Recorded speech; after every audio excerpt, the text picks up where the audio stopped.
apa-apa. Bapak Ibu hadirin hadirat rahimakumullah. Salah satu cara Nabi Shallallahu Alaihi Wasallam mengajar umatnya adalah dengan membuat perumpamaan atau tamsil. Di dalam bahasa Indonesia, bahasa Sunda juga ada tamsil perumpamaan itu banyak dan diajarkan di sekolah. Contoh di bahasa Sunda ada istilah jika ucing jeung anjing. Naon maksudnya? Pasea wae. Jika nulis dinya cai, apa itu maksudnya? Seperti menulis di atas air, tidak ada bekasnya. Ya, seperti orang belajar tafsir 1 tahun, tapi maca bismillah teh anger we. Bismillahirrahmanirrahim. Saya gitu geus diajar tafsir 1 tahun kitu teh teh aya tapakna. Nah, yang akan saya sampaikan bukan mau menyampaikan tamsil secara umum, tapi mau menyampaikan tamsil mukmin. Orang mukmin oleh Allah dianalogikan dengan benda-benda tertentu yang unik-unik dan bagus-bagus. Di antaranya 4 yang saya tahu orang mukmin dianalogikan dengan benda-benda ini. Pertama, orang mukmin oleh Nabi dianalogikan seperti pohon. Mengapa dianalogikan seperti pohon? Kata Nabi, pohon itu selalu diterpa angin. Nah, ciri orang mukmin selalu diterpa ujian. Bapak Ibu, kalau pohon ingin tumbuh, subur, berkembang dan berbuah, kan harus ditanam di tempat yang luas, terbuka. Hanya risikonya kalau ada angin, keanginan.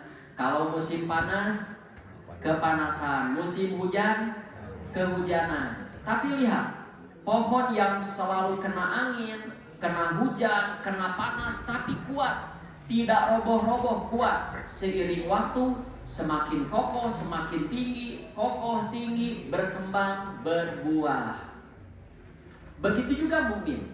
Mukmin yang selalu diuji tapi dia kuat, pasti nanti di akhirnya bakal berbuah. Gak ada ujian yang menimpa mukmin yang gagal, gak ada. Ya, mengapa?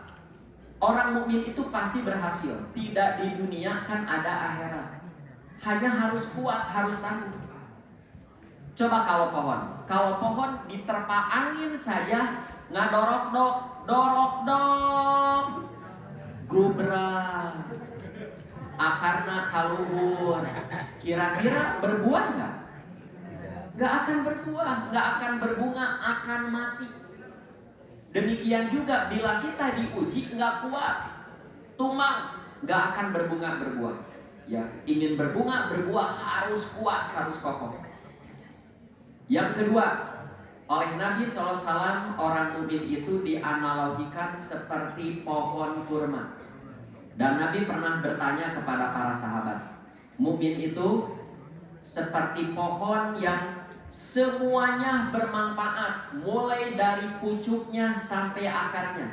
Kata Nabi, pohon apa itu? Para sahabat nggak ada yang menjawab.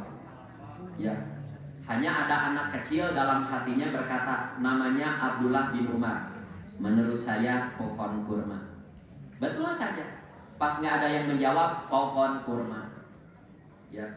Mengapa dianalogikan pohon kurma? Karena pohon kurma itu semuanya bermanfaat. Kalau di kita mah tangkal kalapa, daunnya bermanfaat, bisa dipakai ngupat, kan? Ya. Terus tulangnya apa tuh? Bisa dipakai lidi. Kelapanya, enak komo nulu meho. Ya, airnya, batok kelapanya bisa dimanfaatkan. Bisa, ada yang dipakai panyiuk, ada yang dipakai arang. Tapas kelapanya bisa manfaat. Batangnya apalagi, akarnya juga bisa dipakai manfaat. Ada yang tahu akar kelapa untuk apa? Di antaranya bisa dipakai jamu-jamuan. Nah, ciri orang mukmin itu seperti pohon kurma yang semuanya manfaat. Seorang yang ngaku mukmin, kalau dia berharta, hartanya manfaat untuk orang lain. Kalau dia punya tenaga yang kuat, tenaganya manfaat untuk orang lain. Kalau dia cerdas, kecerdasannya manfaat untuk orang lain. Kalau dia berkuasa, kekuasaannya pun manfaat untuk orang lain. Kalau ada orang berkuasa, berharta, cerdas, bertenaga, tapi hidupnya eksklusif, tidak bermanfaat bagi yang lain, bagi dirinya saja. Jangankan jus alpukatnya, cai atahna wae taraka inum ku batur. Jangankan kue bolunya, cek nu heureuy mah kuntungna wae taraka kenyot ku batur. Tah nu kieu mah lain mukmin. Mukmin itu seperti pohon kurma yang semuanya bermanfaat. Ya, ditakdirkan berkuasa bermanfaat bagi umat, kaya bermanfaat bagi umat, cerdas bermanfaat bagi umat. Ya. Begitu juga dia punya tenaga yang kuat, bermanfaat, dipakai menolong. Selanjutnya, Bapak Ibu hadirin hadirat rahimakumullah. Orang mukmin oleh Nabi dianalogikan seperti lebah. Orang Sunda menyebutnya nyiruan. Ya, nyiruan. Nah, mengapa Nabi menganalogikan orang mukmin seperti lebah? Lebah itu hewan yang punya 4 keistimewaan yang tidak dimiliki hewan lain. Sama, orang mukmin juga sama. Apa yang pertama? Keistimewaan lebah. Lebah itu kalau makan pasti yang baik-baik. Kalau makan pasti yang baik-baik. Bapak Ibu pernah lihat lebah jajan seblak tuh? Nggak pernah. Seblak enak tapi nggak manfaat bagi tubuh lebah itu. Pernah lihat lebah ngopi cireng? Pernah lebah ngemil keripik? Itu enak itu, tapi buat lebah itu tidak baik. Lebah mah saripati bunga yang baik bagi tubuhnya.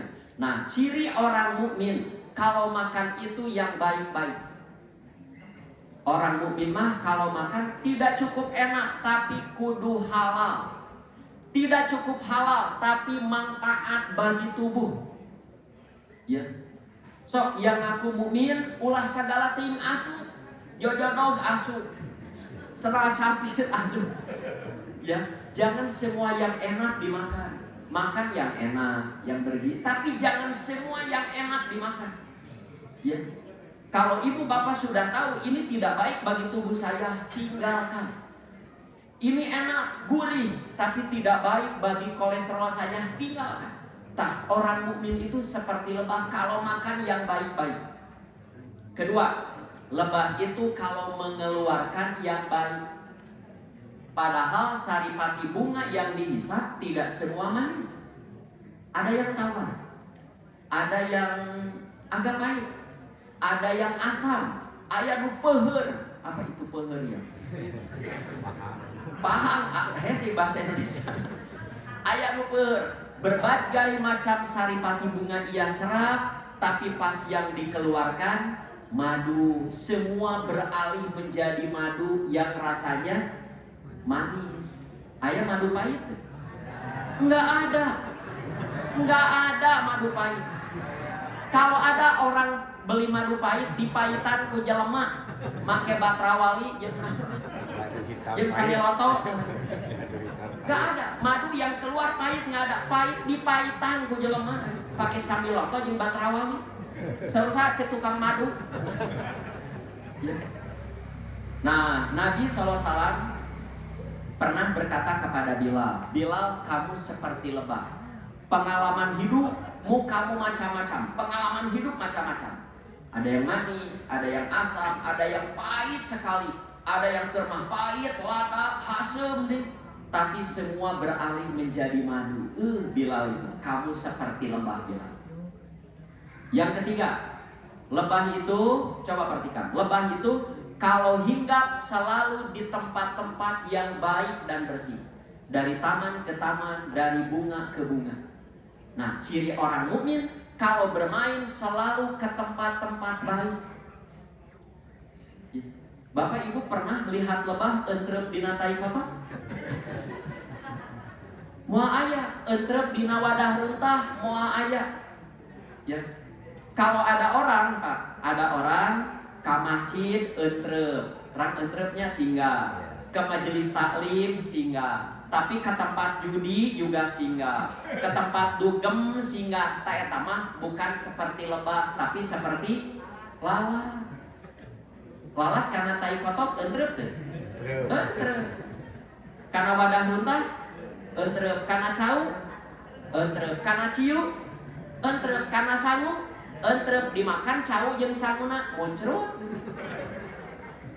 Begitu juga kalau bapak gaul dengan orang ini ka masjid osok, ka madrasah osok, dugem osok, judi osok, gaul jeung eta muncrut bapak.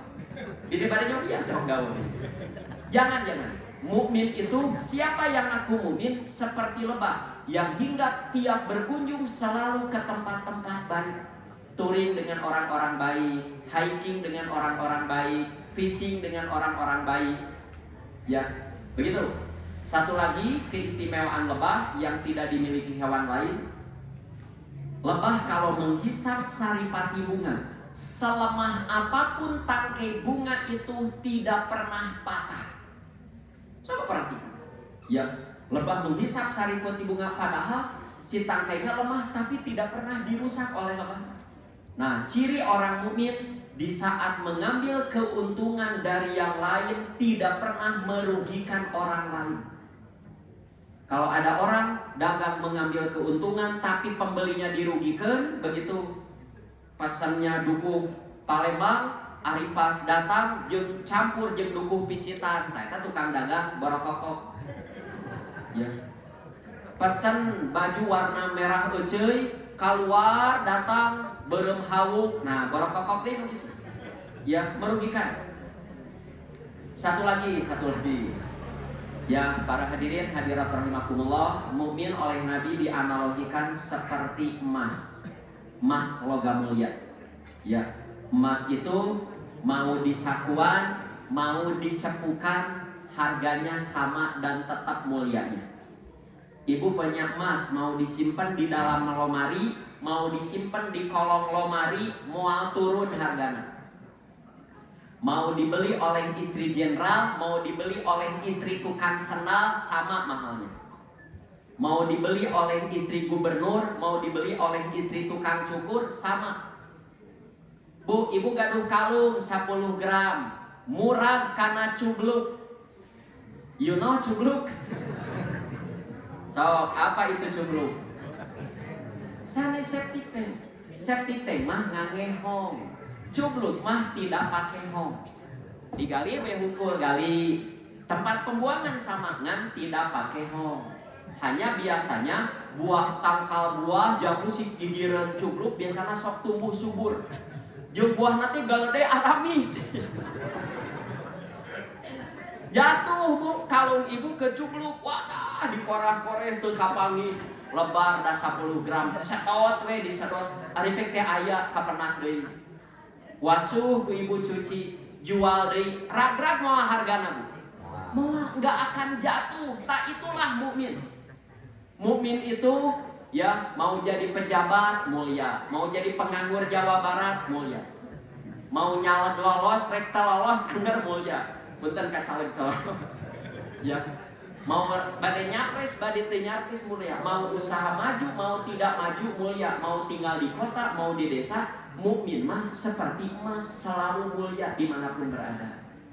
Itulah yang bisa disampaikan. Mudah-mudahan kita menjadi orang mukmin yang sangat mulia di hadapan Allah Subhanahu wa taala. Qulu qouli hadza wa astaghfirullah li wa lakum. Assalamualaikum warahmatullahi wabarakatuh.